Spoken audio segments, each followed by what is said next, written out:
nation state actors, not something like a full-fledged attacker. The reason for that is that if there are guys who are like funded by the nation state, they won't be using this kind of tools like covert strike.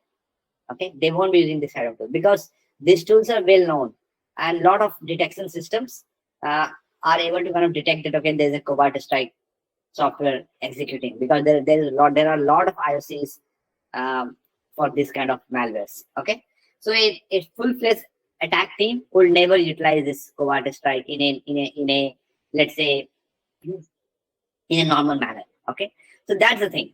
So that's where we were to figure out that we are dealing with some script kiddie and who had just got hold of the covert strike. So we're pretty sure that it is not something like full-fledged nation state 0-day attack that is happening on us. It is something, and that's what actually turned out to be true.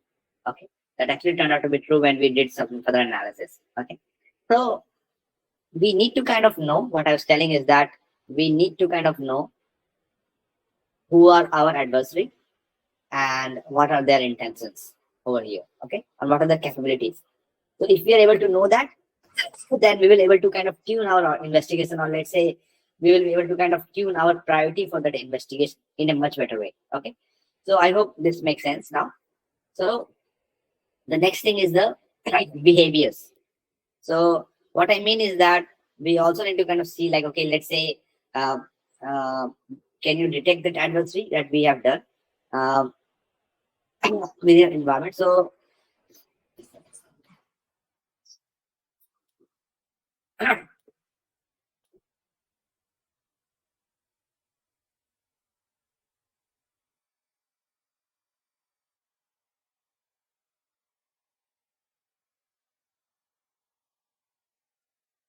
so guys, it's quite cold over here.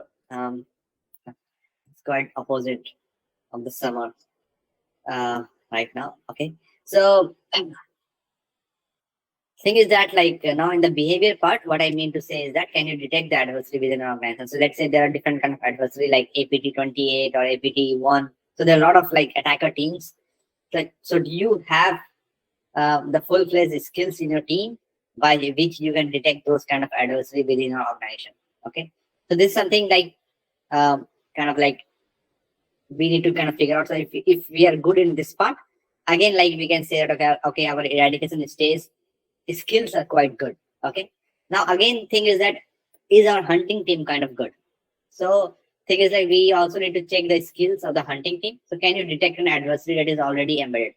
Okay, so thing is that what I mean with that line is that let's say there was an attacker who has already came inside your system, and let's say it was not being detected by this all part, but can the hunt team detect that attacker if that attacker has came before? Okay, so those all things is again kind of like if we are good at that, we can say that okay, our eradication strategy is quite good. Like we have the good skills, we have the good technology to defend our organization. Okay, now can we track? I mean, can you during an intrusion can you observe adversary activity in real time? So this is again like if we are good in this, if we can track the activity. So let's say over here when I was discussing this incident, the incident over here, we were able to kind of quickly find out okay from computer one the attacker actually went to 2, 3, 4, and 5. And how we are able to do that? Because we had the full-fledged network logs. And what we did was that if I go over here, this one. So in the network forensics, we were able to kind of figure out. So it was actually the thing is that that malware was actually using SMB protocol to kind of traverse through different kind of systems. And the thing is that those kind of protocol actually uses port number 445 that you see over here, port number 445.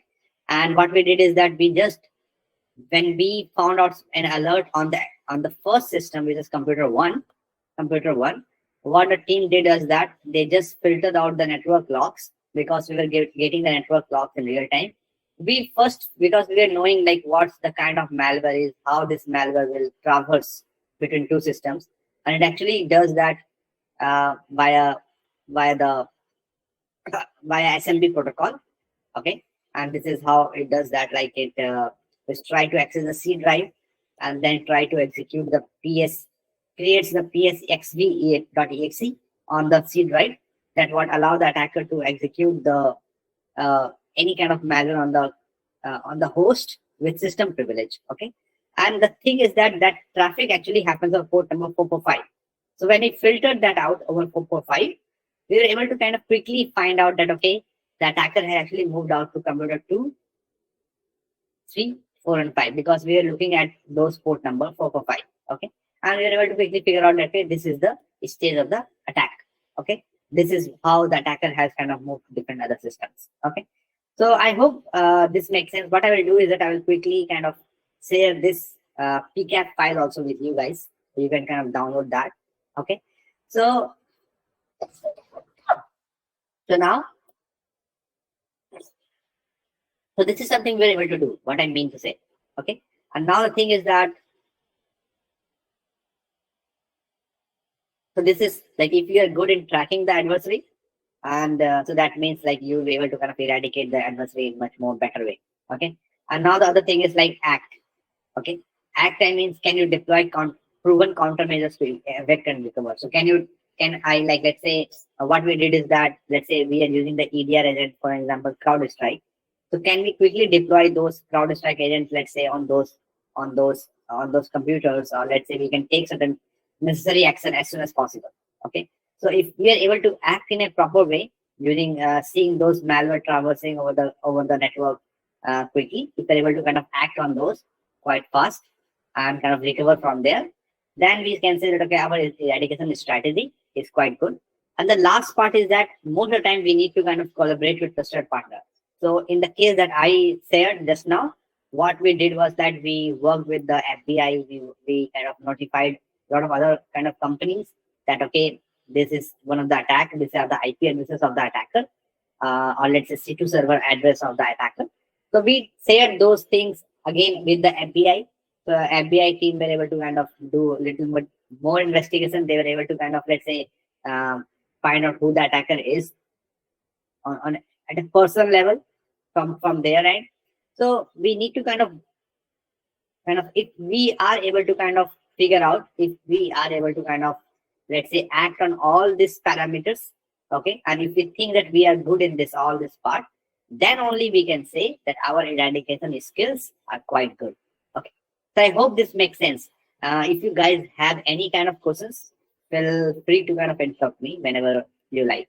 Okay, so this is kind of a triangle which I thought of kind of sharing with you guys, and this is the link for that. So I'll just kind of paste that link to you guys. And the thing is that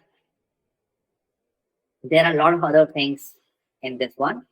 Okay, there are a lot of other things in this, like few of the, like, I think the, so this is the hierarchy, and then there are like presentations so also there.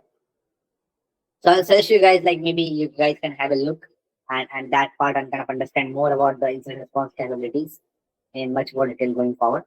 Okay, so this is all about the this incident response hierarchy that we need to kind of understand to check like if our incident response skills are quite good to detect any kind of adversary and flush them out from our company. Okay, so this is all about this one.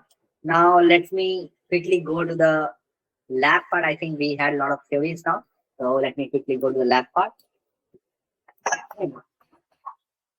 I think it has actually somehow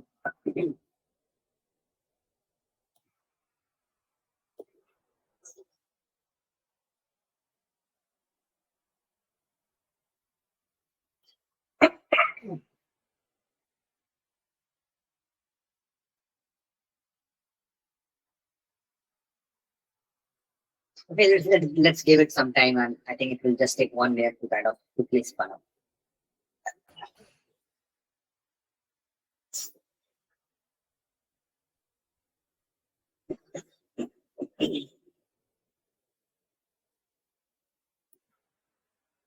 Now, guys, I will share you the codes actually that